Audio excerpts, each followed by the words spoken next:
Assalamualaikum warahmatullahi wabarakatuh. Salam sejahtera untuk kalian semuanya. Ya, alhamdulillah, pada kesempatan yang berbahagia ini saya baru saja membaca sebuah berita, ya, sebuah informasi terbaru soal renovasi JIS Jakarta International Stadium. Nah, lagi-lagi ini sangat kacau gitu. Kenapa? Karena rencana renovasi JIS itu diinformasikan oleh awak media akan menghabiskan uang sebesar 5 triliun. Padahal biaya pembangunan Jakarta International Stadium itu hanya sekitar 4, sekian triliun, ya. Ada informasi 4,8, ada juga 4,5 triliun. Tapi kalau Jokowi mau bangun JIS yang kedua, 5 triliun itu sangat cukup banget gitu. Kalau alih-alih mau renovasi, kenapa harus 5 triliun? Ini membodohi rakyat, ya. 5 triliun itu buat bangun baru juga bisa gitu. Taruh aja di Zaitun gitu. Taruh di Ponpes Az-Zaitun. Lahannya masih sangat luas di sana.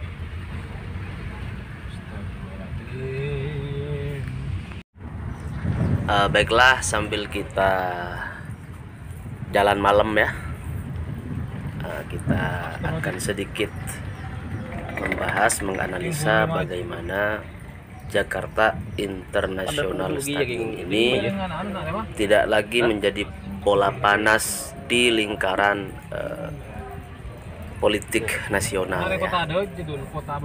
Tapi JIS ini benar-benar segera dimanfaatkan untuk kepentingan bangsa Indonesia. Pemirsa dimanapun Anda berada, tentu kita sudah sama-sama mengetahui bahwa lahan parkir, ya, penyediaan lahan parkir di Jakarta International Stadium ini kurang lebih bisa muat 1.300 kendaraan roda 4, ya, mobil, bus gitu kan. Ini muat hingga 1.300, ya. Ini berarti JIS itu secara lahan parkir tidak ada masalah, ya. Kalau kita bilang dipermasalahkan, nah, ini barangkali masuk, ya. Kenapa? Karena memang tidak ada masalah soal parkir, ya, lahan parkir.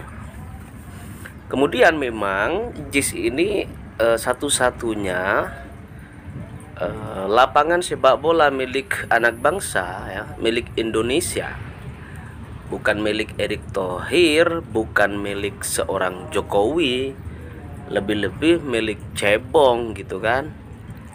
Ini adalah milik kita bersama, milik seluruh komponen bangsa Indonesia yang kebetulan, ya, digagas, ya, dan diresmikan di eranya, ya, kepemimpinan Bapak Anies Rashid Baswedan. Nah, kalau ada anggapan hari ini, ya, JIS tidak memenuhi standar FIFA misalnya, ini bisa dibilang atau bisa diduga sebagai bahasa politik. Karena kenapa nggak dari sejauh-jauh hari gitu kan, sejak baru diresmikan, orang-orang apa namanya, ya, BUMN lah gitu, ini memantau, kemudian mengecek, kemudian memastikan bahwa JIS ini tidak standar FIFA gitu. Kenapa baru sekarang? Itu pertanyaan publik. Ini udah menjelang Pilpres loh, Pak Erick. Ini udah mau 2024. tahun politik. Beberapa bulan lagi kita akan memilih menentukan presiden baru untuk Indonesia 5 tahun ke depan.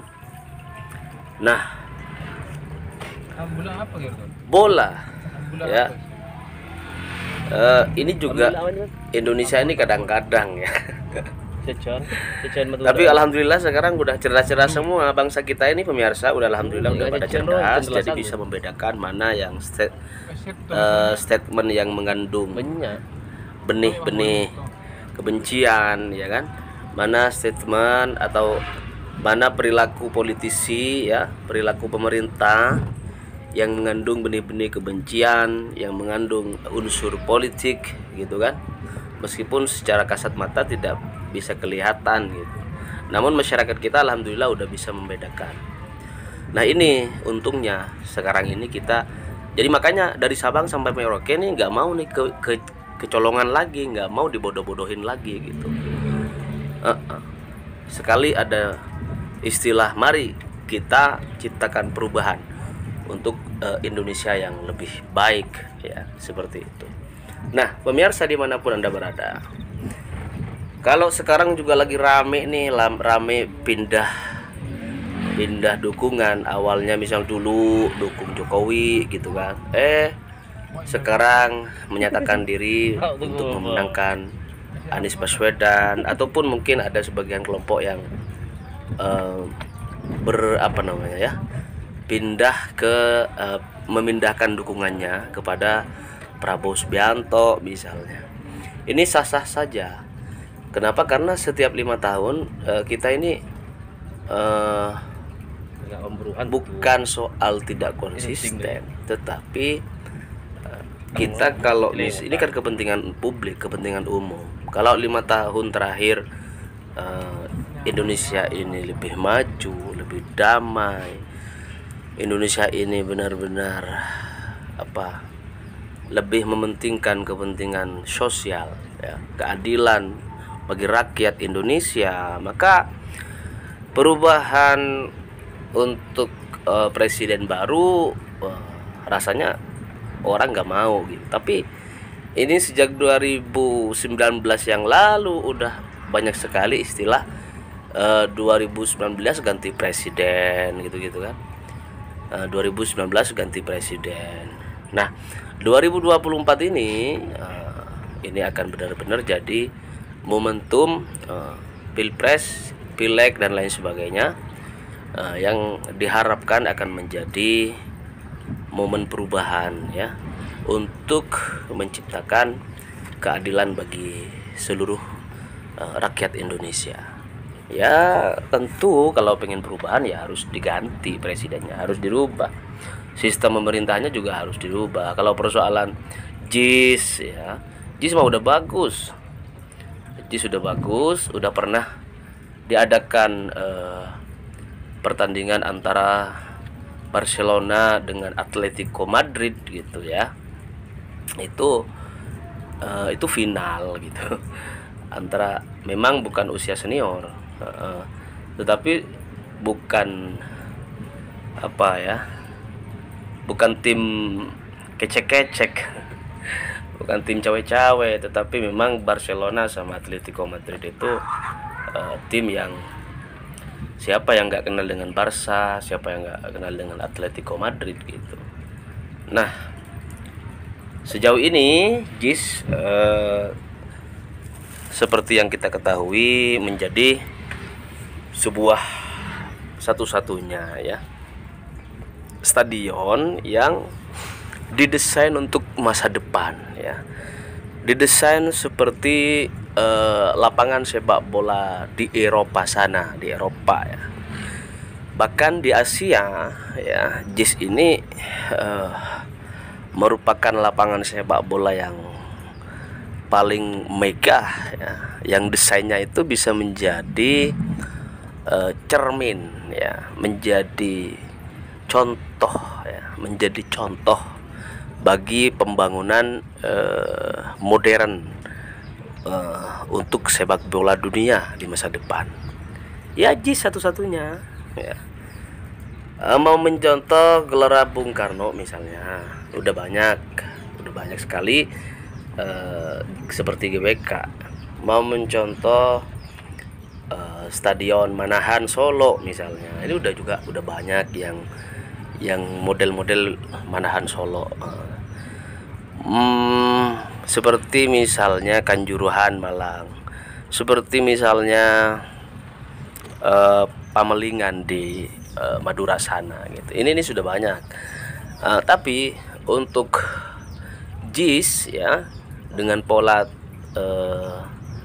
penonton nantinya lebih banyak menggunakan transportasi umum untuk bisa ke stadion JIS gitu. Ini pola-pola modern. Ini seperti supporter di luar negeri, supporter di Eropa gitu. Nah, semoga persoalan JIS ini menjadi satu problem yang beberapa pekan terakhir ini lagi kisruh dibicarakan. Bahkan 3 menteri loh, nggak tanggung-tanggung, 3 menteri yang kemudian cawe-cawe soal JIS ya, mengatakan bahwa JIS tidak layak, bahwa JIS tidak standar FIFA, bahwa JIS bermasalah, area parkir dan lain sebagainya. Nah, ini nggak tanggung-tanggung, 3 menteri. Subhanallah. Kalau mestinya kan kalau urusan stadion itu ya cukuplah satu menteri, misalnya